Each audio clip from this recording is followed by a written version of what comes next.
Hello everyone.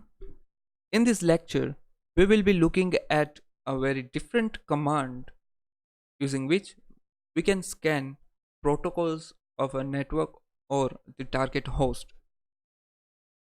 Now, how this command is different from the commands that we have learned till now. Let me show you by comparing the results. For example, let us scan a IP with the TCP sync scan command. Okay, so the command will be like nmap space minus sign small s capital S 192.168.0.104. Okay, and let me hit the enter. Okay, so we got the result here and it has detected one port.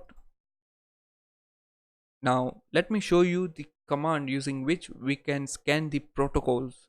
Okay, so let me open another terminal. Okay, and then we will be comparing the results we are getting.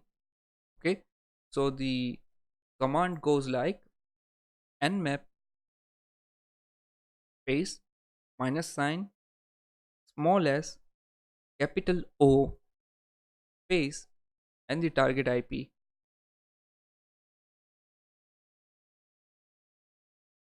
Let me hit the enter and we have the results as you can see. Okay, so if you will notice here, the result we are getting is for the port, and if you will notice here, the result we are getting is for the protocol. So it is showing the different protocols of this IP. Okay, like protocol 1, that is ICMP, IGMP, 6 is for TCP, 17 for UDP, and so on. So using this command, you can also scan for the protocols in a network.